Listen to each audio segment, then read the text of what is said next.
चला, जयश्रीताई सुरू करा. हो.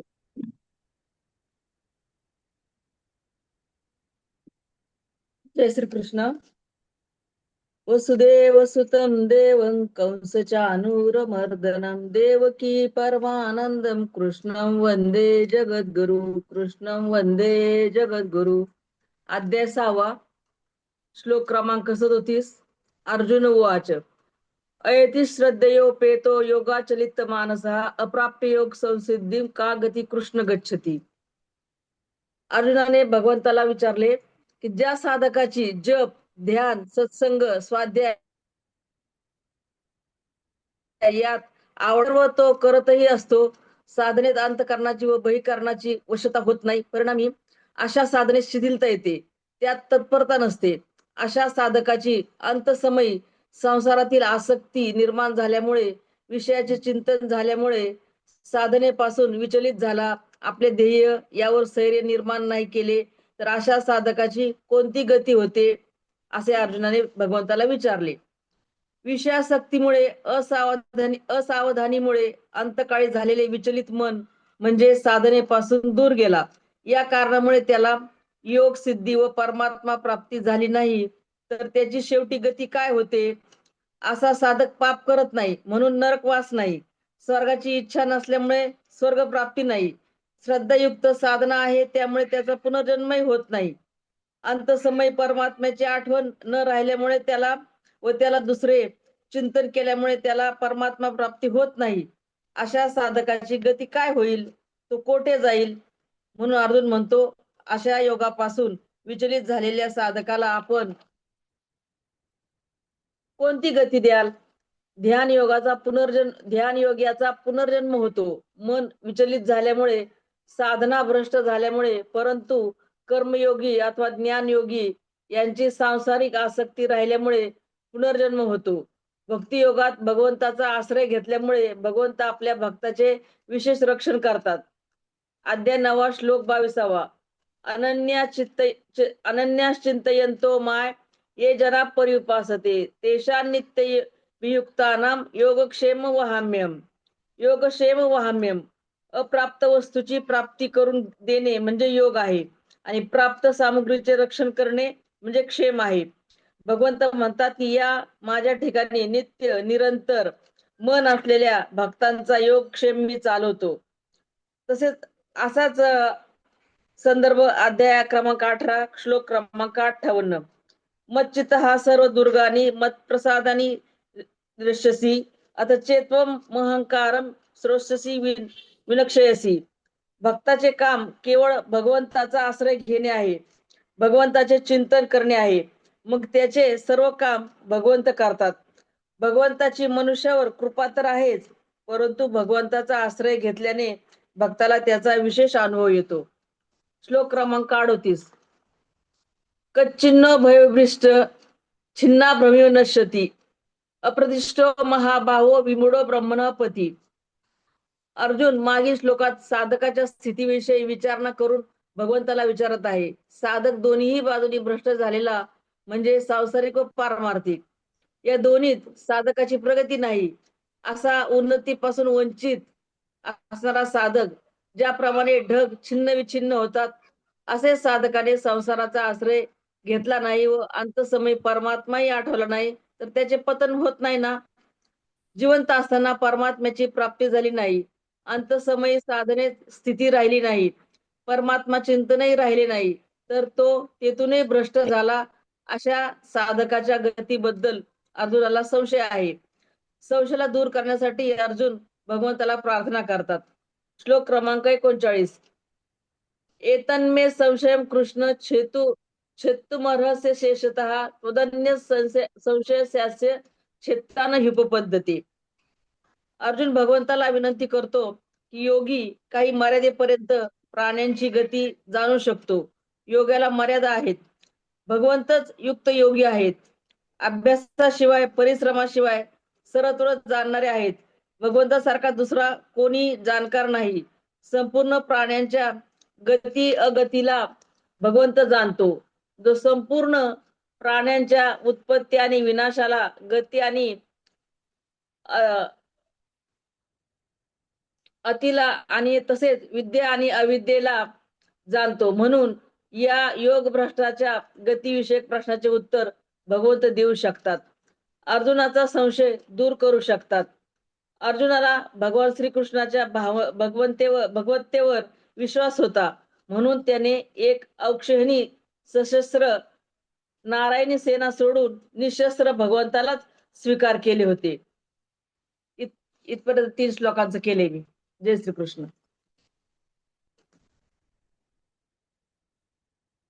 ताई कशातून काढता तुम्ही? ज्ञानेश्वरीतून? साधक संजीवनी मधून काढले मी. खूप सुंदर. तरी फार थोडंच निघाले ह्या 2-3 श्लोकांचं. छोटे छोटे तिन्ही श्लोकात. हा, या श्लोकात छोटे छोटे. आणि नाही, तिन्ही श्लोकात जरा सारखंच होतं. तेवढं जास्त काय डिटेल मला काढता आलं नाही आज. छान काढलं, खूप सुंदर. लिहून काढते मी त्यातलं वाचून माझ्या भाषेमध्ये जरा. हो ना.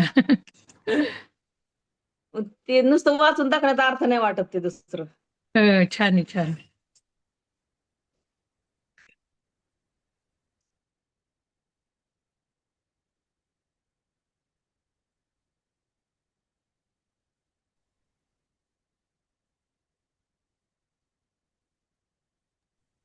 पुढे कोण घेता?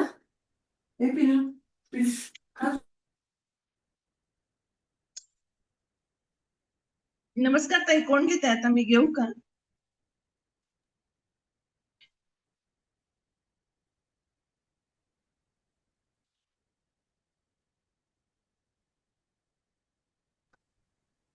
आहे का सुचेता?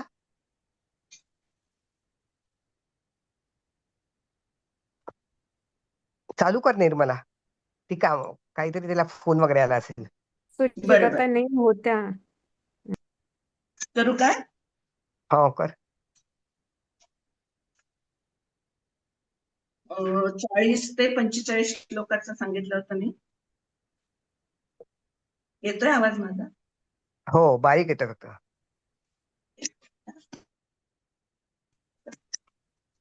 आता हा, तो एक झाला का? तो अर्जुन उवाच एक होता आता, त्यांनी 3 केल्यानंतर. अर्जुन वाच आता 37 त्यांनी 38 झाले का आता? हा, त्यांनी आता 37, 3 घेतले. 39 3 झाले. 3 नाही, नंबर काय आहे? 38 होता. 38 ना? 38, 39. हा, 39. आणि मग 40 कोणाचा आहे? अर्जुनचा आहे का? हा, नंतर भगवंताचे 40 पासून पुढं. हा, ठीक आहे, ठीक आहे. चालू कर मग. हा, मागच्या 36 37 38 या श्लोकांमध्ये अर्जुनाने कृष्णाला विचारणा केली की मन साम्य योगापासून ढळलेलं आहे, योगाचरण अपूर्ण राहिले आहे, अशाची गती काय होते? अभ्यासाने वैराग्याने मन वश होते, ताब्यात राहते. मनोनिग्रहाने ध्यान योगी साधला जातो, परंतु योगभ्रष्टाची काय गती होते, असा अर्जुनाचा प्रश्न असतो. या संशयाचे निराकरण करावे असे अर्जुन भगवंताला प्रार्थना करतात. 40व्या श्लोकात भगवंत अर्जुनाला म्हणतात. श्लोक वाच, श्लोक. अच्छा, वाचते. हं. पार्थ नैवेह नामुत्र विनाशस्तस्य विद्यते, नहि कल्याण कश्चित दुर्गती तात गच्छति. 40व्या या श्लोकात भगवंत अर्जुनाला म्हणतात, निष्काम कर्म करणाऱ्याला दुर्गती प्राप्त होत नाही. सामान्य माणसाची आयुष्याच्या मध्यावर साधना सुरू होते.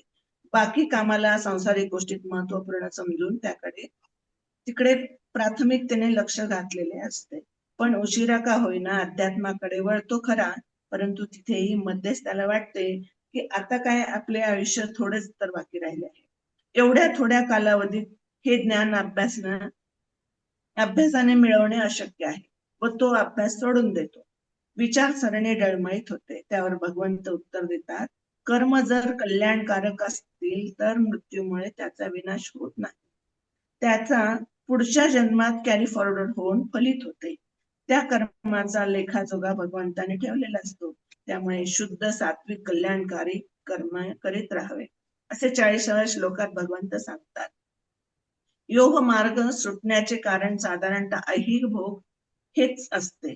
वासनेत गुरफटलेला जीव ब्रह्माकडे जाण्याचा मार्ग सोडून देतो खरा, पण त्याच्या पुण्यकर्माच्या फळामुळे त्याचा सात्विक वासना पूर्ण होतील असाच जन्म ठिकाणी त्याला मिळतो. कर्म अयोग्य असतील तर तो नक्कीच अधोगतीला जाईल. पुढे प्राप्त झालेले पुण्य स्वर्गात भोग घेतल्याने खर्ची होते व त्याचे पुण्य क्षीण होऊन पुन्हा मृत्यू होतो आणि मृत्यू लोकात येणे भाग पडते. हा पुढच्या श्लोकाचा प्राप्य पुण्य कृता लोकानुषित्वा शाश्वती समाहा शुचीनाम श्रीमता गेये योग भ्रष्टो विजायते. उषित्वा शाश्वती समाहा, तो योग भ्रष्ट अभ्यासापासून चढलेला पण पूर्व पुण्याने श्रीमतांगेही म्हणजे वैभवशाली कुलात जन्म घेतो. तो पुण्यवानाच्या लोकात प्राप्त होऊन तिथला दीर्घकाळ वास केल्यानंतर शुद्धाचरणे वैभवशाली अशा पृथ्वीवरच्या कुळात त्याचा जन्म होतो. शुचीनाम श्रीमतांगे या पदाचा आहे. या सृष्टीत अनेक लोक आहेत. प्रत्येक लोकातल्या जीवाच्या अवस्था वेगळ्या. जे उत्तम लोक असतात तिथले जीव अत्यंत विशुद्ध, तरल तसेच प्रेममय आणि कल्पनातीत सुंदर असतात. भय चिंता नसते, त्यांना सृष्टीचं ज्ञान असतं. परमेश्वराच्या अस्तित्वाची त्यांना निश्चिती असते. तेथील आयुर्मान प्रदीर्घकालीन असतं. अशा ठिकाणी दीर्घकाळ वास्तव्य केल्यानंतर योगभ्रष्ट मुनी आपल्या पुढच्या अभ्यासासाठी आणि विकासासाठी पुन्हा पृथ्वीवरच्या पुण्यवान शुची श्रीमान कुळात जन्म घेतात. जर मनुष्य नुसते कर्म करेल तर तो श्रीमान होईल, श्रीमंत होईल, पैसा मिळवेल. इथे शुचीनाम म्हणजे शुद्धाचरणे पुण्यवान आहेत ते लोक असा आशय आहे. शुची श्रीमान म्हणजे वरील दोन्ही गुण संपदेचा संगम होईल. भरपूर धनसंपदा आहे म्हणून त्याचा अपव्यय नाही करीत. स्वतःच्या व दुसऱ्याच्या विकासाकरिता या देवदत्त संपत्तीचा विनियोग करतात ते. या उलट खोट्या गैरमार्गाने संपत्ती कमवतात ते फक्त स्वतः करताच खर्ची लावतात. असे लोक कंजूष वृत्तीचे असतात. त्यांना शुची श्रीमान न म्हणता कवडी चुंबक भ्रष्टाचारी म्हणावे लागते.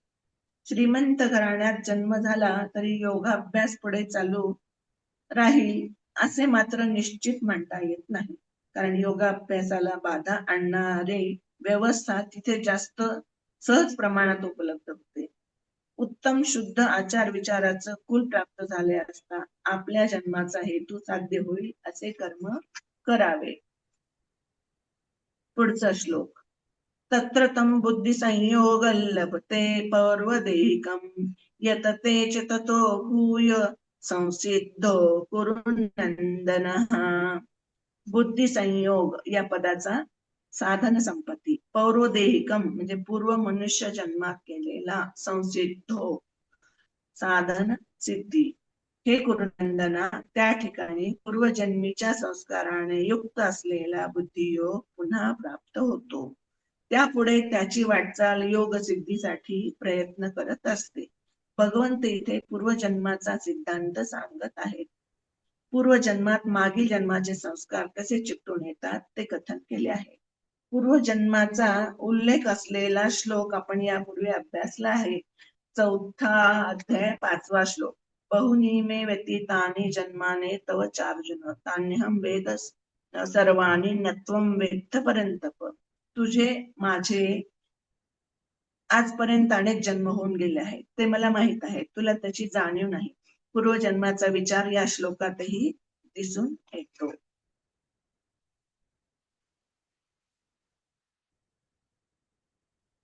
पुढील जन्मी त्या स्तरापासून पुढे साधनेला प्रारंभ करता येते. म्हणजे कर्मयोगाचं थोडस आचरण देखील वाया जात नाही. क्रियमान, संचित आणि प्रारब्ध यांचे प्रभाव हे प्रत्येक जीवाला भोगावेच लागतात. क्रियमान तात्काळ भोगलं जातं, संचितात कर्म जमा होतं, ती कर्मे प्रारब्ध रूपाने भोगली जातात. इथे सांगाव्याचा मुद्दा निष्काम कर्म साधनेला कर्मयोग माणसाला ब्रह्मप्राप्तीच्या दिशेनेच नेत असतो. ही साधना पुरुषाला पुढील जन्मी कामी येते व तिथून पुढचा अभ्यास सुरू होतो. उदाहरणार्थ ज्ञानेश्वर माऊली, शंकराचार्य लहान वयातच सर्व ज्ञान कोळून पेळलेले, म्हणजेच त्यांचा पूर्वाभ्यास हेच उत्तर आहे. पूर्वजन्मीच्या त्यांच्या या अभ्यासामुळे तो पूर्णत्वाकडे ओढला जातो. 44 पूर्वाभ्यासेन तेनैव ह्रियते ह्यवशोऽपि सः जिज्ञासुरपि योगस्य ब्रह्म शब्दब्रह्माति वर्तते. ज्याला योगाची नुसती जिज्ञासा झाली तरी तो शब्द ब्रह्माच्या पलीकडे जातो, म्हणजे शब्द ब्रह्माती वर्तते. सर्व सृष्टीच्या पूर्वी असणारा शब्द अर्थात शब्द ब्रह्म होय. शब्द ब्रह्म व निर्गुण परब्रह्म असे ब्रह्माचे दोन प्रकार आहेत. शब्द ब्रह्मा पलीकडे म्हणजे मंत्र तंत्राद्वारा भोग प्राप्तीसाठी सकाम कर्म करण्याच्या पलीकडे मनुष्य जातो. शब्द ब्रह्मामध्ये प्रगती साधली की मनुष्य आपोआपच निर्गुण ब्रह्माकडे खेचला जातो. योगी प्रत्येक जन्मात शुद्ध संस्कार घेत घेत ज्ञानी बनतो व योग सिद्धीच्या बळावर तो परमगतीला पोहोचतो. अनेक जन्म संसिद्धीस ततो याती परांगती. 45वा श्लोक. प्रयत्नादत मानस्तु योगी संसिद्ध किल्बिषः अनेक जन्म संसिद्धीस ततो याती परांगती. गतजन्मीच्या कर्मानुसार मनुष्याला इच्छा नसली तरी पूर्णत्वाच्या दिशेने तो ओढला जातो. शब्द ब्रह्माच्या पलीकडे जाऊन शुद्ध होऊन परमगतीला प्राप्त होतो. आदल्या जन्मात चित्तशुद्धी झाली असेल तर पुढील जन्मात निष्काम कर्म करण्याची बुद्धी त्याला होते. मागील जन्मी ज्याचा जसा अभ्यास असेल तसा त्याचा ओढा असतो. प्रयत्नपूर्वक साधन करण्याने तो परमात्म्याकडे आकर्षित होतो. त्याची मन बुद्धी परम साधनेत रत राहते. त्याकरता सातत्य दृढ केलेले असावे लागते. माऊली यासाठी म्हणतात, मनोनी साधन जात आघवे अनुसरे तया स्वभावे मग आयती ये बैसे राणीवे विवेकाची ये.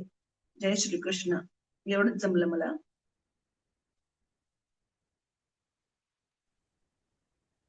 छान लिहिलं तर नाही, एवढंच नाही, भरपूर झालं.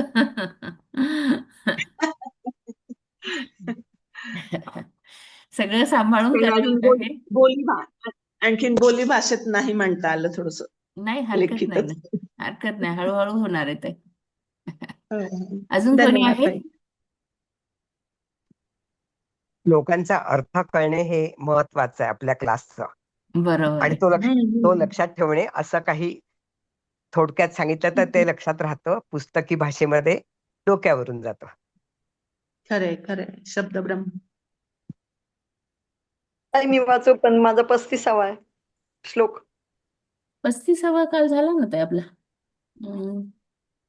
काल मी नव्हतं लिहिलं ना, म्हणलं आज म्हणलं वाचू. अच्छा, परत मग आपण मागे जाऊत आता. नाही, लिहून नको, ठेवलं राहू चांगलं दे. जे केलं. मी हा, लिहून ठेवलं चांगलं त्यांच्यासाठी केलं पुढे चला. तुम्ही.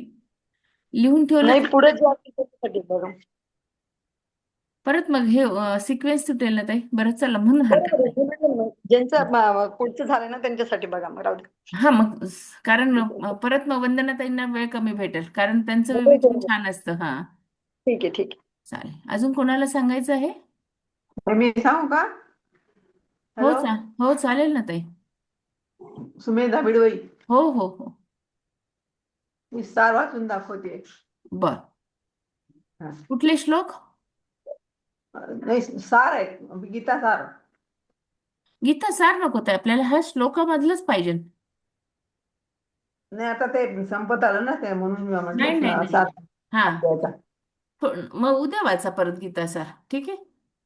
हा, उद्या वाचू का? हा हा हा, बर, ठीक म्हणजे आहे. मग कन्फ्यूज नको व्हायला. मी बोलू थोडं? हा. मी बोलू का? जय हो, बोला ना ताई. श्रीकृष्ण. 40:41. हा, तर भगवंतानी आधी अर्जुनाने सांगितलं का म्हणे हे चंचल आपलं झालं, मग आता चंचल मन कुठं लावायचं? तर भगवंताच्या ठिकाणी लावायचं. तर मग भगवंताच्या ठिकाणी हे चंचल मन जर लावलं तर त्यांनी काय सांगितलं? अभ्यास करतोय तो दिवस मावळायच्या आधी जर आपण त्या ठिकाणी पोहोचायचं, आपलं राहिलं मध्यच रस्त्यात जर दिवस मावळला तर मग काय अवस्था होती? म्हणजे हा योगी आहे, हा योग भ्रष्ट झाला. तो योग यांनी पूर्ण ध्यान अभ्यास सांगितलं, पण आपण त्या स्थितीपर्यंत पूर्ण हा गेला नाही. हा मध्येच याचा आयुष्य भानू संपला, म्हणजे मावळला. आयुष्य संपलं याचं, तर याची काय अवस्था होती असं अर्जुनाने विचारलेले. आणि मग त्याला कोणती गती होती? प्राप्य पुण्यकृतान लोकान अनुषिता शाश्वती समहा सुचिता श्रीमता गेहे योग भ्रष्ट भिजायते. तर हा 40-41 श्लोकामध्ये अर्जुनाने ही शंका व्यक्ती योगी होतील, सगळे ध्यानी होतील, सगळे पूर्ण होतील असं काही नाही. मग जो नाही होणार त्याची काय अवस्था होणार, तो कोणत्या गतीला जाणार, असं त्यांनी भगवंताला प्रश्न विचारला अर्जुनाने. तेव्हा भगवंताने सांगितलं की आपण चालत चालत पंढरपूरला चाललोय समजा, आणि चालत चालत जास्तीत आणि मध्ये दिवस सुरुवात करतो की जिथून निघालो तिथून. तसं हा योगी आहे, हा योग करत होता. याच्यामध्ये त्याचा योग स्थितीला झाला, थोडं त्याला एवढं ध्यानाचं काही जमलं नाही, आणि त्याचा योग स्थितीला झाला आणि मागे पडला गेला, आणि त्याचं आयुष्य भानू म्हणजे आयुष्य संपलं. आणि मग त्यांनी परत दुसरा जन्म घेतला. पण दुसरा जन्म घेताना भगवंत काय म्हणतो की त्याचे तिथपर्यंत त्याचं पुण्य आहे, त्यांनी तिथपर्यंत योग केलेला आहे, तिथपर्यंत अभ्यास केलेला आहे, तिथून पुढचा त्याला त्या पुण्याच्या जोरावर तिथून पुढचा जन्म मिळतो. तर त्यांनी भगवंतानी सांगितलं अर्जुनाला की हा योग भ्रष्ट म्हणजे काय, एक तर श्रीमंत कुलात जन्माला येतो, नाहीतर मग काय करतो, श्रीमंत कुलात नाही आला तर योग्याच्या म्हणजे खूप ज्ञानी आहे अशा कुलात येतो. तर आपण आता हे भागवत कथाकार ऋषी हे पाहतो, तर यांचे जे मुलं आहे किंवा त्यांचे जे वडील होते ते ही भागवत कथा करता करताच त्यांच्याच घरात मुलं येतात आणि ते परत तेच पुढे चालू करतात. तर मग हे योग भ्रष्टच म्हणायचे ना. एक तर श्रीमंताच्या घरात आले म्हणजे आता या अंबानीचे नाही मुलं डायरेक्ट देवापर्यंत जातात, त्यांचं काहीतरी पुण्य आहे ना. आपण हे राजकारणी हे योगी लोक पाहतो, आपण म्हणतो यांना डायरेक्ट देवापर्यंत आपल्याला लाईन मध्ये थांबावं लागतं. तर मग हे श्रीमंताच्या घरातले आलेले योगी किंवा मग हे ज्ञानाच्या घरात आलेले योगी. तर भगवंत म्हणतो असं मग त्यांचा बालपणीचं सर्वज्ञता वरित आहे ते, मग खूप लहान असतं वय, आणि एवढ्या लहानपणी ना त्यांचं खूप सगळ्या विषयाचं ज्ञान असतं, सगळ्या विषयाचं. तर आपण म्हणतो एवढ्या लहान मुलाला एवढं कसं येतं, पाठांतर त्याचं शार्प एकदम असतं, वागणं पण एकदम हे असतं. तर ही मागची शिदोरी घेऊन तो आलेला असतो, ही पुण्याची शिदोरी घेऊन तो इथपर्यंत आलेला असतो. आणि इथून पुढे मग त्याला आणि त्याला अजून सहाय्य मिळतं. योगाच्या घरात जन्माला आल्यामुळं त्याला काय होतं, सहाय्यकारी होतं, आणि लहानपणापासून मग त्याला तेच मिळत. हे माऊलीन यांचे जरी जन्म आपण विचार केला, ज्ञानेश्वर महाराज, निवृत्तीनाथ, सोपानदेव, मुक्ताई यांचा जरी विचार केले तर हे योग भ्रष्ट सांगितलेले आहे ना. तर हे एवढ्या लहानपणी 16व्या वर्षी ज्ञानेश्वरी लिहिली, 21व्या वर्षी समाधी घेतली, किंवा मुक्ताई इतकी छोटी होती तरी नामदेव सारख्यांना किंवा चांगदेव 65 सांगितली, 64 वर्ष योगी त्यांना सुद्धा जर जी ज्ञान सांगते तर मग हे योगीच आहे खूप पूर्वीचे. आणि मग त्यांनी भगवंतांनी सांगितलं काश्यत मग खडूस आहे ते कैवल्य काम, आणि मग 100 जरी यज्ञ केले तरी लवकर मिळत नाही, हे यांना एवढं सहज सहज का मिळालं. तर त्यांनी सांगितलं की असं हा काय केला, ह्या मार्गात चालला आणि या मार्गाने मार्गातले ओळखायचं कायचं त्यांनी सांगितलं. तर हे कसे आहे म्हणे, धर्माच्या मोहरी उगवे आगरी विभयश्री त्याच्या ते नीतिपद्धती चालिजे सत्य धूत बोलिजे. त्यांचं वागणं कसं आहे, तर ते धर्माने जे सांगितलं ना त्याच्यावर मानतात. यांनी सांगितलं, रामदास स्वामी म्हणतात ना, तर धर्म सांगल ते राज्य हे तृण मानावे, आणि विष जरी योग्य धर्माने सांगितलं. मग हे काय करतात, आपल्याला खूप त्रास झाला, धर्मराजाला यांना किती त्रास झाला, पांडव सुद्धा तसेच आहे ना. तर एवढा त्रास झाला तरी धर्माच्या मार्गाने चालतात. पुस्तकातलं कळणं गेलं होतं म्हणून झोपली होती थोड्या वेळ. हा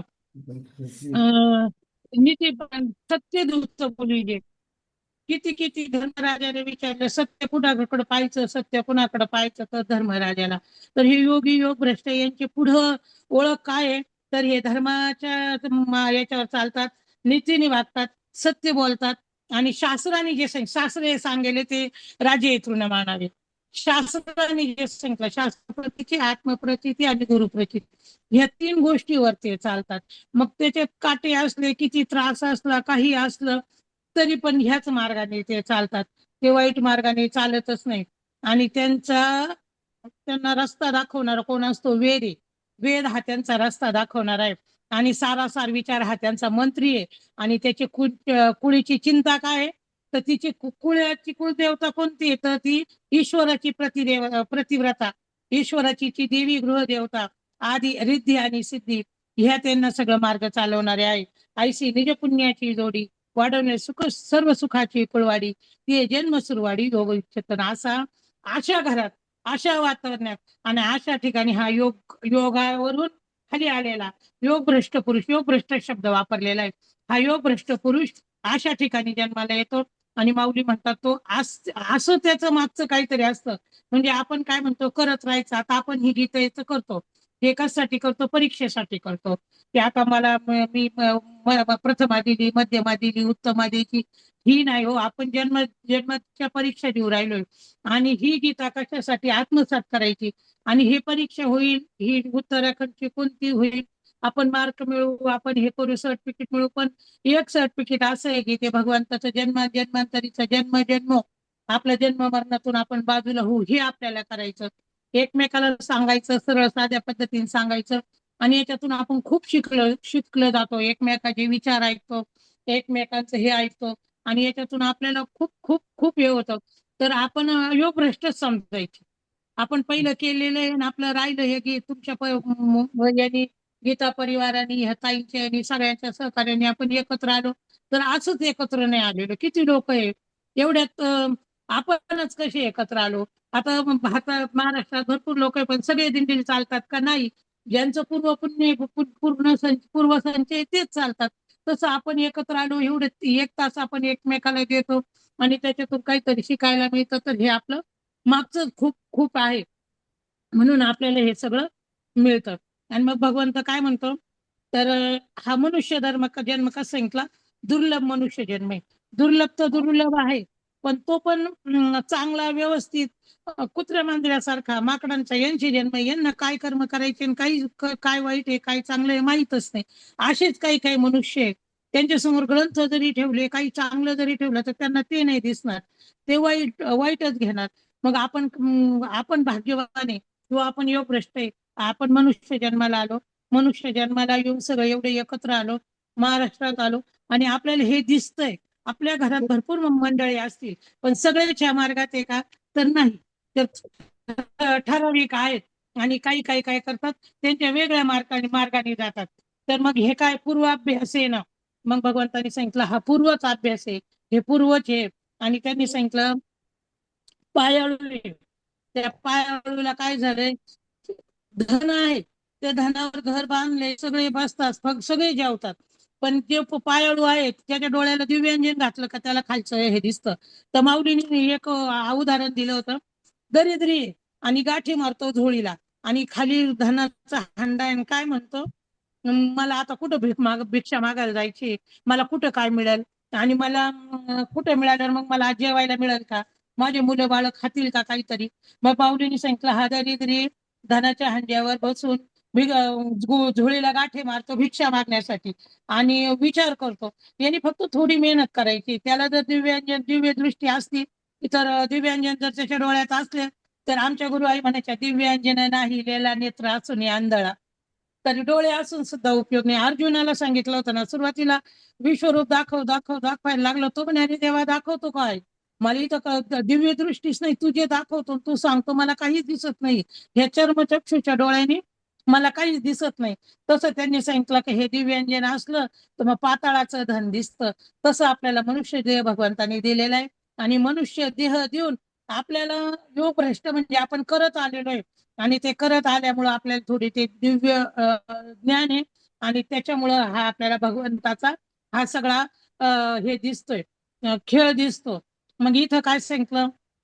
इंद्रिय आडवे येतील, ते बळच ते इंद्रियांना बाजूला घ्यायचं. मन आडवईल, मन सगळं एकवटायचं आणि ते कुठं ठेवायचं? या ध्यानाच्या ठिकाणी सांगितलं. आणि असं करत करत करत करत करत ते मनाला ह्या मार्गाले जसं आपण रथाला घोडा लावतो आणि त्याला उजगरून कधी फटका द्यायचा, कधी त्याला हे करायचं, प्रेमाने हात फिरवायचा, असं करून ह्या मनाला इंद्रियांच्या ताब्यातून काढायचं. ह्या मनाला चुचकारून आणि मग त्याला काय करायचं? ह्या मार्गावर चालायचं. कोणत्या मार्गावर चालायचं? त्यांनी जो अभ्यासाचं घर सांगितलं, खूप त्रास होतो आपला. 2 दिवस त्याच्यावर खूप खूप चर्चा झाली, त्यामुळे त्याच्यावर चर्चा करण्यात काही हे नाही. तर मग असं चालता चालता आता वारीत चाललेले जसे पंढरपूरला जातील तसं ह्या मार्गाने चाललेले मग अभ्यास समाधी त्याचं म्हणजे समाधी येईल तिथं, तो समाधी अवस्थेत जाईल. आणि मग तिथं काय होईल, तिथं पहिलं वैराग्य लागतं. त्यांनी काय सांगितलं, समाधी घर पुषे योगपीठाचा भैरव. भैरव आहे ना, तो योगाचा मार्ग आहे. आणि इथं काय पाहिजे, वैराग्य सिद्धीचा अनुभव रूपाला. वैराग्य असल्याशिवाय काहीच आहे. तर हे माप आहे, हे चुकी भरली, हे माप भरलं तर तो संसार टाकून द्यायचा. एक माप भरलं, आपण त्या मापात केवळ धान्य भरत नाही बसत. आपण म्हणतो एक झालं, परत दुसरं भरतो, वरून टाकतो, आपण म्हणतो दुसरं माप झालं, परत भरतो तिसरं. एकाच मापावर जर आपण केवळ टाकत बसले तर ते कधी व्हायचं, ते माप भरायचं नाही, त्याचं काउंट पण व्हायचं नाही. मग त्यांनी सांगितलं का हे संसार काय आहे, हे माप आहे. आणि इथं काय करायचं, अष्टांग सिद्धी. अष्टांग सिद्धी जी आहे ना, तो इथला दीप आहे. आणि ह्या दीपाचं काय म्हणे, परिमळ कसंच आहे, चंदनाचा आहे. इथं पाहिजे संतोष पाहिजे. आणि संतोष, आणि त्यांनी सांगितलं हा साधक दशा सिद्धी भंडारावरून काढिला. आणि त्याने माने रुडला साधक दशे. आणि सिद्धी पण नको, रिद्धी नको, सिद्धी नको, याच्यातून पण काढायचा. मला महत्व आलं पाहिजे, माझं नाव झालं पाहिजे, हे पण नको. मी कोण आहे, तर मी त्या भगवंताच्या वाटेवर चालणार आहे. आणि असा जन्म कोडी, जन्म सहस्र असं चालत चालत आलेला आहे. आणि मग असं चालता चालता तो काय करतो, आत्मसिद्धीच्या, जसं आपण खूप लांबून हे चालत चालत येतो आणि मग गाभाऱ्यात जातो, आणि गाभाऱ्यात गेल्यावर देवाचं दर्शन होतं, तसं हा काय करतो, हा जन्म सहस्राच्या आडी लंगिता पातला थडी. त्यांनी काय केला, तो उंबरा पण ओलांडला. आणि आता तो आत्मसिद्धीच्या गाभाऱ्यात आला. आणि म्हणून काय करायचं, तिथं आलं काय, म्हणून साधन जाता आगवे अनुसरेत स्वभावे. मग त्यांनी काय सांगितलं, 18व्या अध्यायात माऊलींनी सांगितलंय, साधेने हातोरी हलच तो ठेवे. आपण त्या स्थितीला गेलो ना, योगाच्या स्थितीला गेलो ना, घोड्यावर बसला होता हा, वीर होता, याच्याकडे पताका होती, झेंडा होता, घोडा होता. पण हा तो त्या अवस्थेत त्या ठिकाणी गेला ना, त्यांनी हे सगळं हळूच सोडायचं. 18व्या अध्यायात सांगितलं हे सगळं हळूच ठेवायचं. तसं त्यांनी सांगितलं, एकदा त्या गाभाऱ्यात गेलो ना, मी कोण, मी शुक. मग मी शुक म्हणूस तर आतच घेत नव्हते ना जनक राजा. मग काय, कोणती साधन सगळं बाजूला सोडायचं. आणि ते एकदा ते जन्म सहस्र, आपण जे सहस्र जन्म कोडी किती किती काय काय घेऊन आलेलो आहे, आणि त्या साधनामुळे आपण इथपर्यंत आलोय, ते सगळं बाजूला ठेवायचं आणि राज्यावर बसायचं. कोणत्या राज्यावर, विवेक घ्यायचा हातात. आणि जे राणी विवेकाच्या राज्यावर बसायचं, म्हणजे त्या भगवंताच्या स्वरूपात पाठी विचार विवेकही ठाके. मग नंतर तो विवेक पण टाकून द्यायचा. आणि हा विचार जो होता, विचार होता, तो पण टाकून द्यायचा. आणि मग सगळं ते तर मनाचे मिवडे मिरे, मन पण टाकून द्यायचं, पवनाचं पवन पण टाकून द्यायचं. आणि जो एकटा आपण उरतो ना, तो आकाश. तर तुम्ही पर्वताई घटाकाश मठाकाश सांगितलं ना, त्या दिवशी खूप छान सांगितलं. तर घटाकाश मठाकाश म्हणजे वरचंच आकाश आहे. पण ते काय झालं, घराला आलं, घरावरून छत आलं, मग जेवढ्या छताच्या आत आकाश आहे त्याला आपण मठाकाश म्हणतो. आणि घागर आहे पाण्याची घागर अशी नाही तो मोकळी असो, तिच्यात जे आकाश आहे, तिच्यात जी पोकळी आहे वातावरणाची, त्याला घटाकाश आणि मठाकाश म्हणतात. मग आता हे आकाशाचं आणि मग प्रणवाचा माथा पुढे तुले सुख जोडे, म्हणून आधीच बोल बौडे तया लागे. आणि मग त्याने काय केलं, ओंकार, प्रणव म्हणजे काय, ओंकार. आणि त्याने ओंकाराच्या जसं माथ्यावर पाय देऊन उभा राहिला येतो आता. आणि मग त्याने तिथं काय झालं, त्याला वाचेनी सांगण्या, मग आता पवन मन सगळं मागं टाकलेले, इंद्रिय मागं टाकलेले. आणि असं सुख मिळतं अनिर्वाच्य, म्हणजे जे वाचेने वर्णनच करता येत नाही, असं सुख त्याला मिळतं.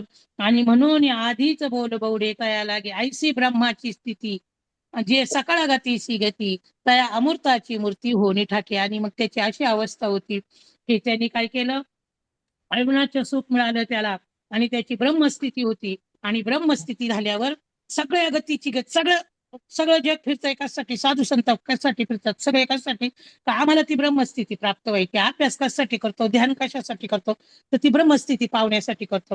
आणि ती ब्रह्मस्थिती एकदा पावली की सगळ्या गतीशी गती, आता कोणतीच गती नाही, परत जन्म नाही, मरण नाही, दुःख नाही, संसार नाही, काहीच नाही. कारण हा सगळं उल्लंघून आलेला आहे. हा भगवंताच्या आत्मरूपी गाभाऱ्यात बसलेला आहे. आता माऊलीच्या मंदिरात जर गेलो आपण एवढं सगळं ओलांडून, परत मागं जाऊन लाईनला लागायची गरजच नाही ना. त्यांनी माऊली पाहिली, मग मग तो असा अमूर्ताची मूर्ती, जो मूर्तीत नाहीये, अमूर्त आहे, ब्रह्मस्वरूप आहे. आणि जो भगवंत असा मूर्तीला आलेला नाहीये, विश्वरूप सगळीकडे चराचरात भरलेला आहे. अशा स्वरूपात तो पण, मी तो वासुदेव तत्व होता, आपण पण तीच अवस्था होती. आणि त्या भगवंताच्या स्थितीत आपण लीन होतो आणि त्या स्थितीत जातो. आता पुढचं नाही सांगत मी, पुढं आहे सांगायला का घ्यायचे एवढे 2 श्लोक. आता वंदना ताई बोलतील पुढच्या श्लोकावर. हो बोलू द्या. पंचेचं. हो हो. जय श्री कृष्ण ताई. जय श्री कृष्ण ताई. मी आता हे थोडस भक्ती सूत्रातलं सांगते, चालेल ना? हो चालेल. साधक हा. संजीवनी मधलं नाही घेत का? हा, त्याच्यातलं नाही घेत, मग ह्याच्यावरतीच आहे थोडस, पुढचाच विषय आहे, विषय तोच आहे, फक्त भक्ती सूत्रातलं सांगते थोडं. चालतंय का? आला ना आवाज येतोय का? हो हो, येतोय येतोय.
ताईंचा आवाजच नाही. हा हा, येतोय का आवाज?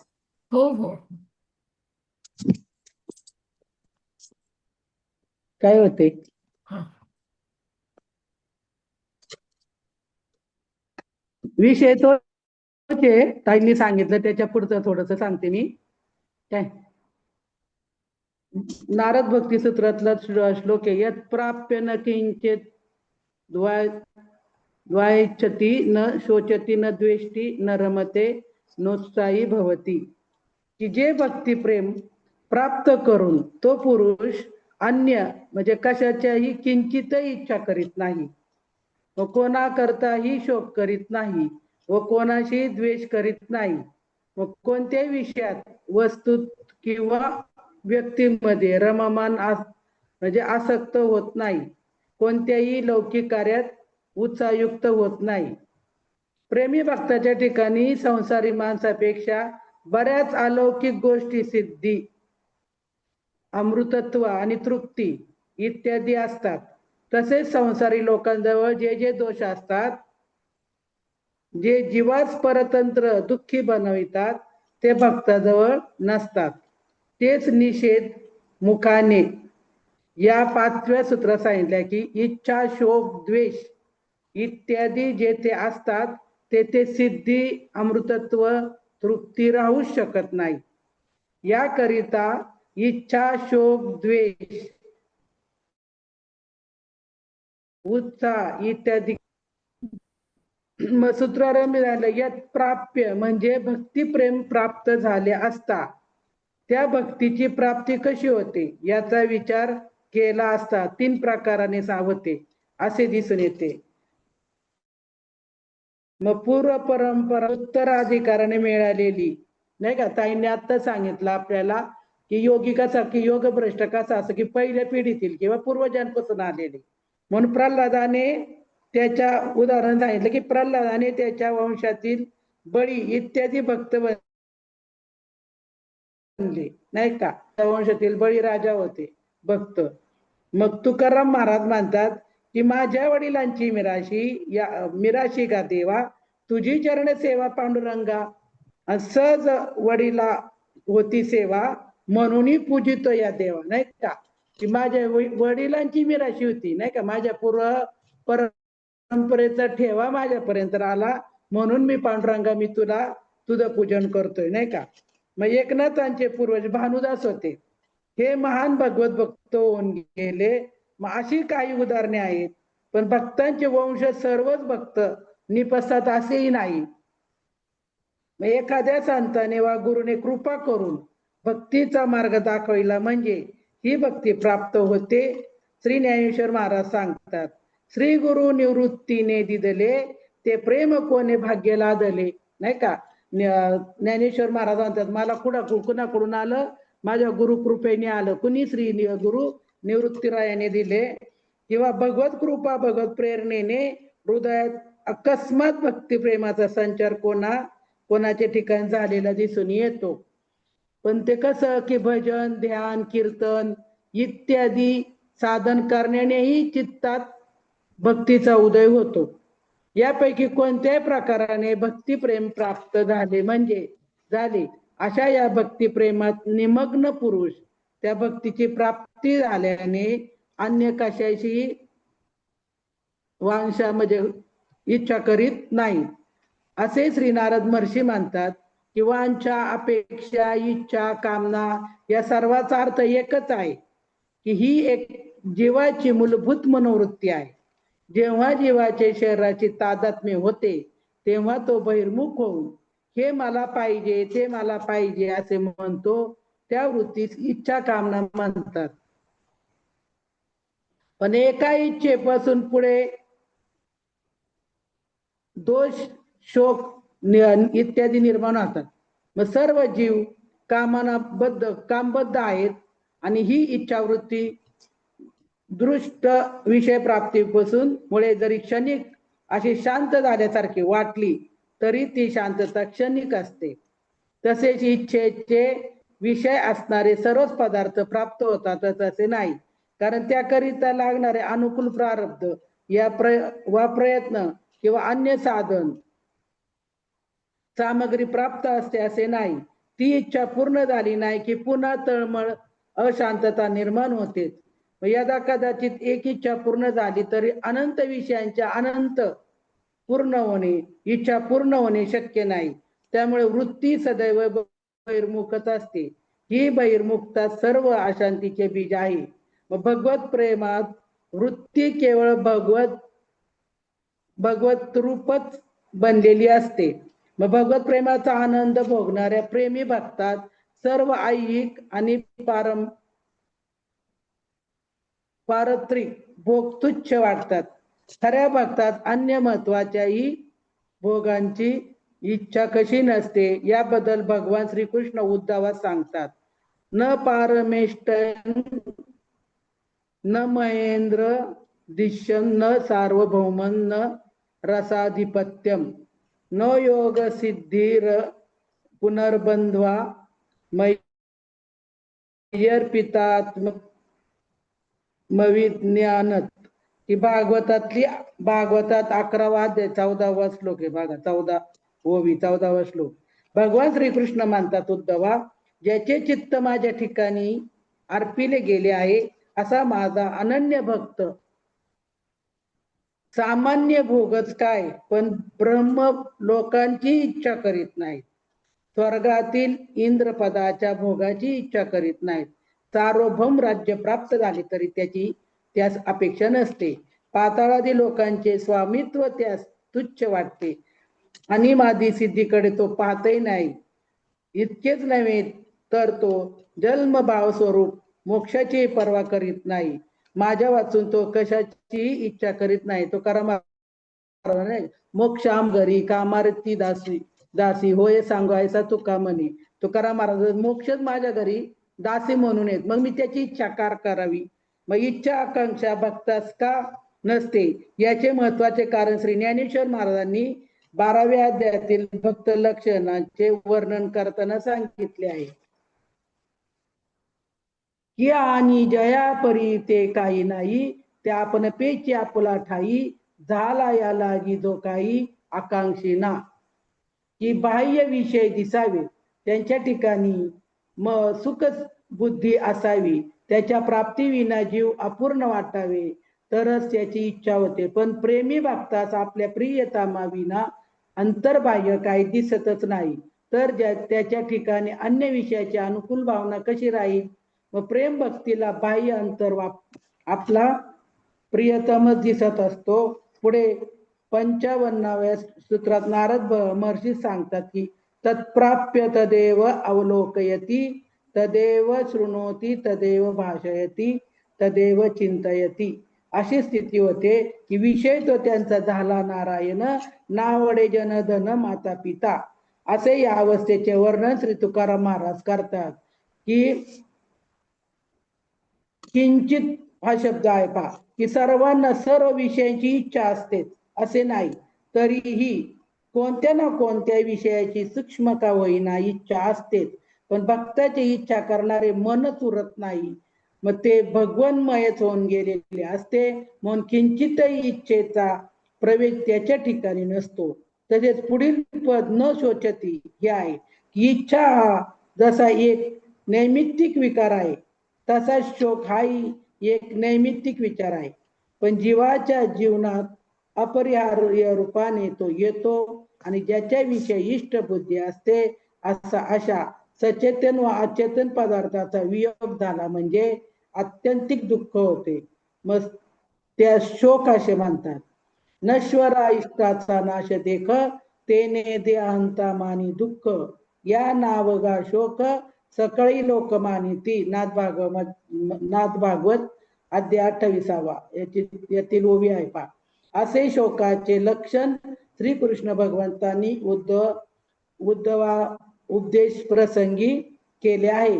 संसारात प्रिय अप्रियाच्या संयोग वियोगाच्या प्रसंग येतच असतात. म्हणजे अप्रियाचा संयोग व प्रिय वस्तूचा वियोग होतच असतो, कोणी तो टाळूच शकत नाही. भगवान श्रीकृष्ण ज्याचा मामा नाही का, अर्जुनासारखा युद्धात प्रत्यक्ष शंकरांना जिंकणारा त्याचा पिता उपस्थित असताही अभिमन्यूच्या वियोगाचा शोक पांडवांना झाला.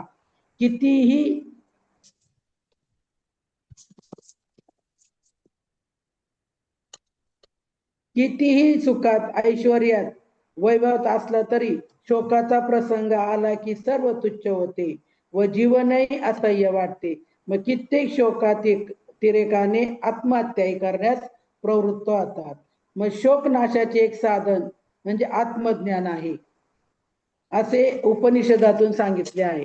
तत्र को मोह कशोक एवं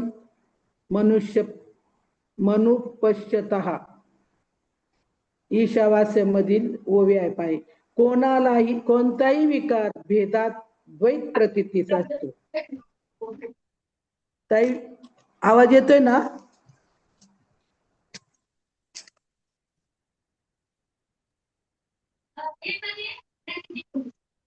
ते कुठला मोह व कुठला शोक संभवतो असे ईशावास्योपनिषदात म्हटले आहे. श्रीकृष्ण भगवंतांनी तत्वज्ञान सांगून अर्जुनाचा शोक दूर केला हे प्रसिद्ध आहे. तसेच तरती शोकमात्मवित म्हणजे आत्मवेत्ता शोकातून तरुण जातो असे महर्षी नारद व सनत कुमार यांच्या संवादात छांदोग्य उपनिषदामध्ये सांगितले आहे. तसेच भक्तही शोक रहित असतो. श्रीमद भगवद्गीतेच्या 12व्या अध्यायामध्ये श्रीकृष्णांनी अर्जुनास जी भक्त लक्षण सांगितले आहेत त्यात यो न रुष्यती न द्वेष्टी न शोचती न कांक्षती.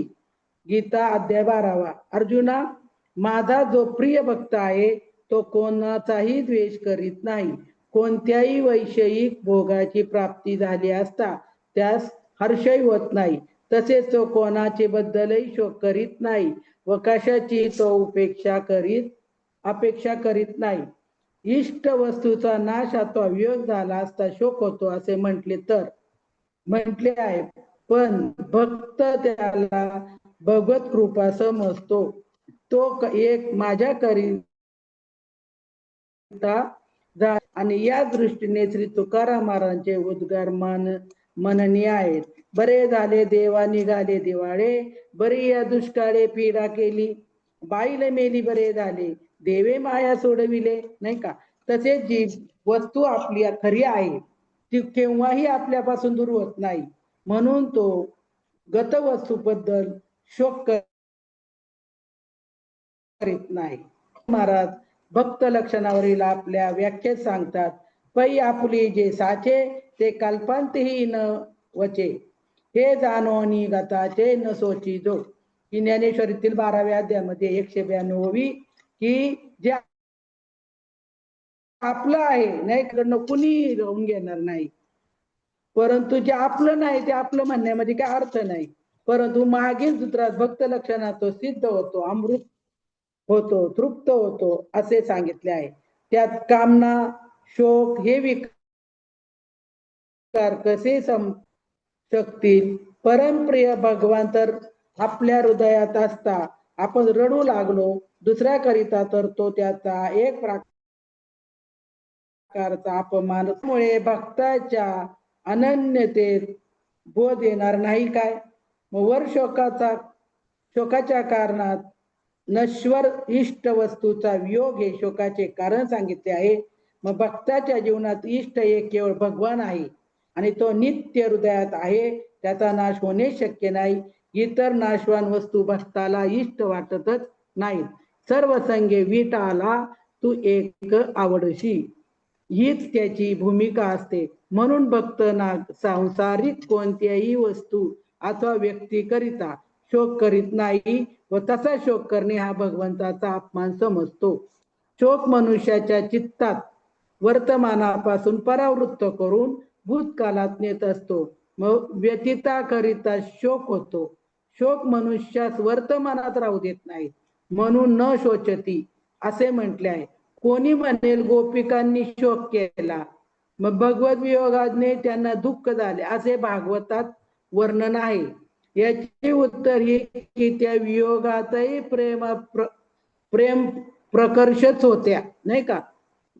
शुकाचार्य म्हणतात, रुरु दुःख सुस्वरम राजन कृष्ण दर्शन लालसा, ही त्यांना फक्त कृष्ण दर्शनाची लालसा होती.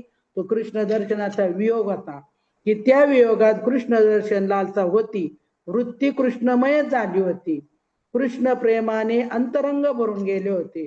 मग संयोगापेक्षाही तो वियोग भक्तिशास्त्रात श्रेष्ठ समजला जातो. बघा एक गवळण आहे पहा, दुडीवर दुडी गवळणी साते निघाली, गोरस म्हणू विसरल्या, कोणी गोविंद घ्या कोणी दामोदर घ्या ग, तव तव हासती मथुरेच्या ग.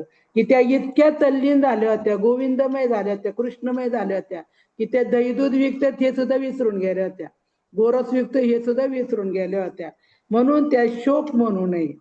मग या पुढील न द्वेष्टी आहे हे आहे, मग ज्याला या प्रेमाचा लाभ झाला आहे तो कोणाचाही द्वेष करीत नाही.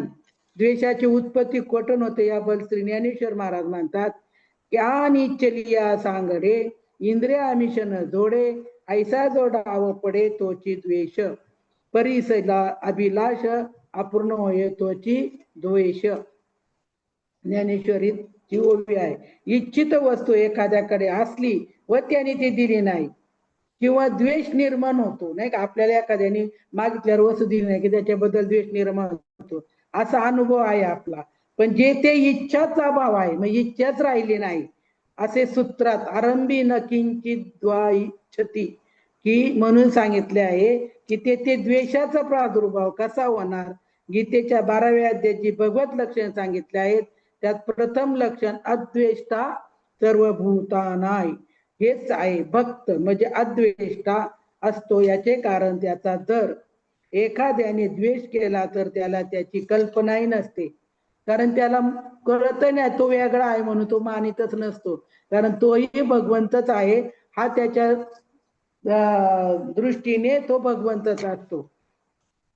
म्हणजे प्रथम लक्षण असतो. याचे कारण त्याचा जर एखाद्याने द्वेष केला तर त्याला त्याची कल्पना नसते. मग प्रल्हादाला मारण्याकरिता शुकाचार्याचे पुत्र षंड व अमर्क यांनी एक कृत्य निर्माण केली आणि ती कृत्य जेव्हा प्रल्हादाला स्पर्श करू शकले नाही तेव्हा तिने आपल्याला उत्पन्न करणाऱ्याचाच प्राण घेतला.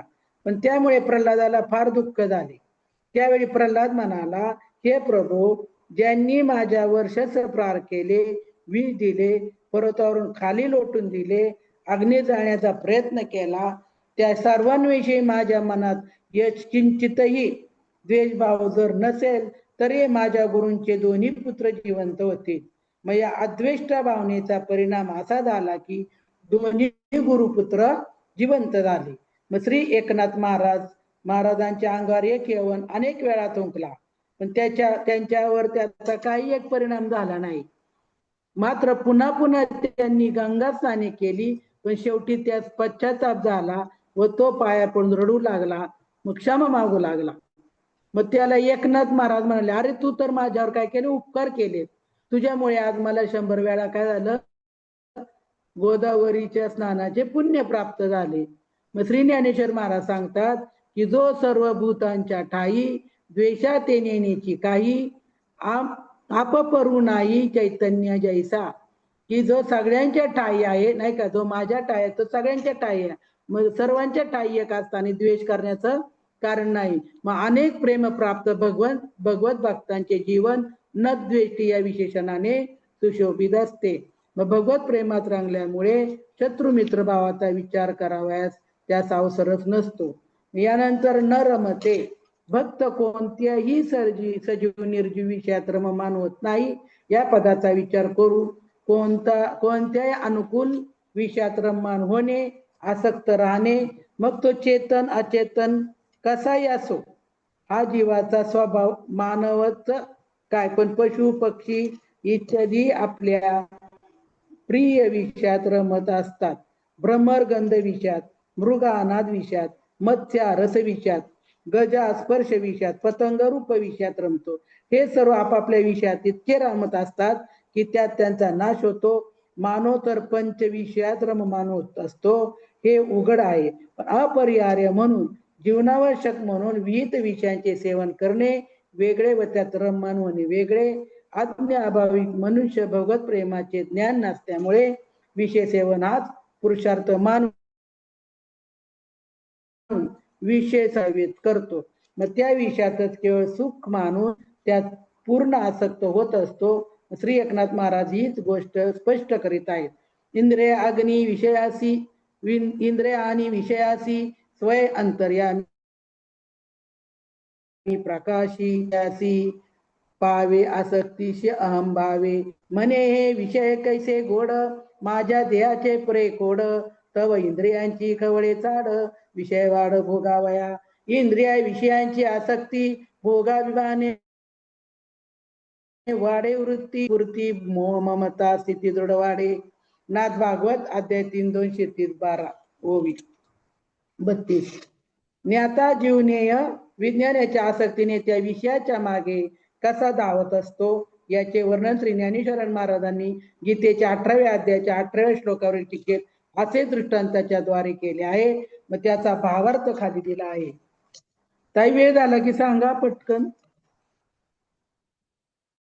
मग श्रीकृष्ण भगवान म्हणतात अर्जुना, हो 5 मिनिट घ्या म्हणलं अजून.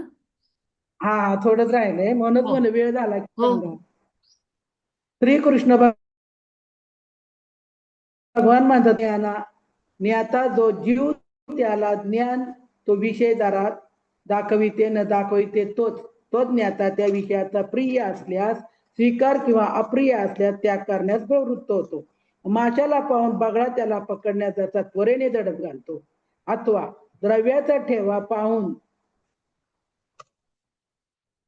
तो घेण्यास दरिद्री मनुष्य जितक्या वेगाने धावतो, आता सुंदर स्त्रीला पाहून कामुक जाचा तिला धरण्यास पुढे सरसावतो, किंवा ज्याप्रमाणे पाणी उतारावर धावते आता भ्रमर फुलाच्या सुगंधाकडे धाव घेत असतो, अथवा धार काढावयाच्या वेळेला सोडलेले वासरू जसे गायीकडे धावते, वा आकाशात उंच चढलेला पारवा पक्षी पारधीला पाहून ज्याप्रमाणे आपले सगळे अंग तिच्याकडे लुटून देते, किंवा पारवीला पाहून मेघाच्या गडगटा बरोबर मोर जसा आकाशाकडे कौतुकाने ओढण्याचा प्रयत्न करतो, त्याप्रमाणे विषयाला पावण्याचा जीव तिकडे धाव घेत असतो. ज्ञानेश्वरी 18 अध्याय. मग वास्तविक अनित्य जड दुःख रूप विषयाचा सुख हा धर्मच होऊ शकत नाही. तसेच परिणामी ते सुख दुःख रूप होते. श्री ज्ञानेश्वर महाराजांनी असे उदाहरणाने ही गोष्ट स्पष्ट केली आहे.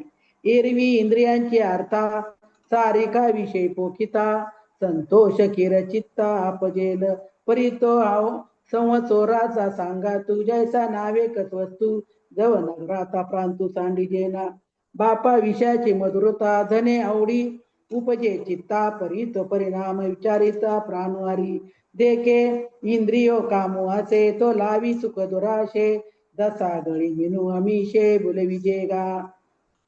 मग या विषय सुखात कोण फसले जातात असा प्रश्न उपस्थित करून ज्ञानेश्वरीच्या 5व्या अध्यायात भगवान श्रीकृष्ण त्याचे विस्तराने उत्तर देतात. अर्जुना, ज्याप्रमाणे भुकेने पेटलेला दारिद्र्य पुरुष कोंडा खातो, त्याप्रमाणे ज्यांनी आत्मस्वरूपाचा अनुभव घेतला नाही तेच या विषयात रममाण होतात. अथवा तहानेने व्याकुळ झालेले हरणे भ्रमाने खऱ्या पाण्याला विसरून मृगजळाच्या मागे लागतात. तसेच ज्याला आत्मस्वरूपाचा अनुभव नाही, अर्थात ज्याच्या ठिकाणी स्वस्वरूपाचा पूर्ण अभाव असतो, त्यालाच हे विषय सुखरूप वाटतात. एरवी विषय सुख आहे ही भाषा तरी योग्य आहे काय? विजेच्या क्षणिक चमकण्याने जगातील सर्व अंधार नाहीस होईल काय? ज्याप्रमाणे विषयाच्या कांद्याला मधुर म्हणावे, त्याप्रमाणे विषयात सुख आहे असे म्हणणे म्हणजे विषयाचे खरे स्वरूप न जाणता व्यर्थ केलेली बडबड आहे. मग अर्जुना, तूच सांग, सर्पाच्या फणाची सावली आहे ती उंदराला कितपत शांत करणारी आहे? मग गळाला लागलेल्या आमिषाचा पिंड मासा गिळीत नाही, तो पोहतो. ठीक त्याप्रमाणे विषयाचा सर्व संग आहे हे तुम्ही संशय समज. विरक्त पुरुषाच्या नजरेने पाहिले तर हे विषय पांडुरोगामध्ये आलेल्या लठ्ठपणाप्रमाणे घातक आहेत असे समज. म्हणून अर्जुना, विषयाच्या उपभोगामध्ये जे सुख असते ते प्रारंभापासून शेवटोपावे तो दुःखच आहे. परंतु काय करावे? जे मूर्ख असतात, अज्ञानी असतात, त्यांचे विषय सेवन केल्याशिवाय चालतच नाही. मग श्रीकृष्ण भगवान स्पष्ट सांगते, येही संस्पर्शजा भोगा दुःख यो नय एवते अद्यंतवंत कौंतेयन ते शूरमते बुधा. मग विषय व इंद्रिय यांच्या संयोगाने उत्पन्न होणारे भोग दुःखालाच कारण होतात. त्यांना आधी व अंत आहे. ज्ञानी पुरुष त्यांच्या ठिकाणी रममाण होत नाहीत. प्रेमी भक्ताला विषयांच्या अनित्य दुःख रूपाचे जे ज्ञान असते, म्हणून नारद महर्षींनी न रमते असे म्हटले आहे. म्हणून जीवाने जेथे अखंड रमावे, भक्त जेथे अखंड रममाण होतात, असा एक श्री हरीच आहे. पांडुरंगी मन रंगले रंगला या रंगे तुका विठ्ठल सर्वांगे, किंवा तुका मने मना त्रिरंगाचा रंग बैसला अभंग एकविध. या पुढील पद नोत्साई भवती आहे. मन हे एकच आहे, हे भगवत प्रेमात रंगले आहे. मन तद्व्यतिरिक्त अन्य कर्मे करण्यात त्या भक्ताचा उत्साह कसा राहणार? मग जो आपल्या देहावरती उदास आहे, ज्याची सर्व कर्मे भगवत प्रीत्यर्थच होत असतात, त्या सर्वस्याचा विसर पडला आहे. मग त्याला भक्ती व्यतिरिक्त अन्य कार्यात उत्साह राहणे शक्यच नाही. हे कर्म मी करीन या प्रकारचा निश्चयात्मक बुद्धीला उत्साह असे म्हटले जाते. पण भक्त लक्षणामध्ये 12व्या अध्यायाच्या 17व्या श्लोकात भगवंताने शुभाशुभ परित्यागी हे एक महत्वाचे लक्षण सांगितले आहे. मग तो भक्त शुभ अशुभ सर्वांचा त्याग करतो असे म्हटले आहे. मग दुसरी गोष्ट ही की कोणत्या तरी सुखाच्या इच्छेने त्या सुखाची प्राप्ती करून देणाऱ्या कर्मात मनुष्याचा उत्साह असतो. भगवान श्रीकृष्ण अर्जुनास सांगतात की तया परी जो अशेषा विषयाची अभिलाषा पाय पाकळणीया दोषा घरटा केला मनोनी पळाचा लागू देखे जिये अतलगू तिये कर्मी चांगू रो मांडी. पण प्रेमी भक्त अमृत रूप तृप्त झालेला असतो, त्याच्या ठिकाणी लौकिक कार्याचा उत्साह मुळीच निर्माण होणार नाही. म्हणूनच शुभाशुभ परित्यागी असे भगवान श्रीकृष्णाने म्हटले आहे. तोच आशय नोत्साही भगवती या वाक्यात आहे. उत्साही होत नाही याचा अर्थ भक्ती व्यतिरिक्त अन्य कर्मात त्याचा उत्साह नसतो. भक्तिविषयक सर्व व्यवहार जप पूजा श्रवण स्मरण कीर्तनादिकात त्याचा विशेष उत्साह असतो. प्रेमाने अखंड भगवत संकीर्तनादी तो करीत असतो. जय श्रीकृष्ण ताई.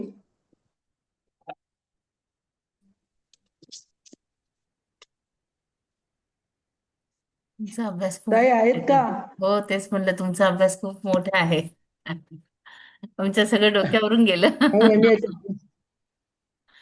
आता त्या ताईंनी पण विषय काढतो हो, आणि समोर तो विषय आला म्हणून म्हणलं आता हेच सांगावं थोडं, नाही का? त्याच्या बरोबर. पुढचं म्हणजे त्यांच्या नंतर आवडतेचं वर्णन आहे, मग ते नंतर उद्या सांगन. बर बर. कोणाला काही बोलायचं आहे? ताईंना काही प्रश्न विचारायचे किंवा काही बोलायचं? ताई पण श्लोक थोडे लांब जाताना काय? हॅलो, हा बोला ना. हा, विद्यार्थी काही बोलू लागले ना?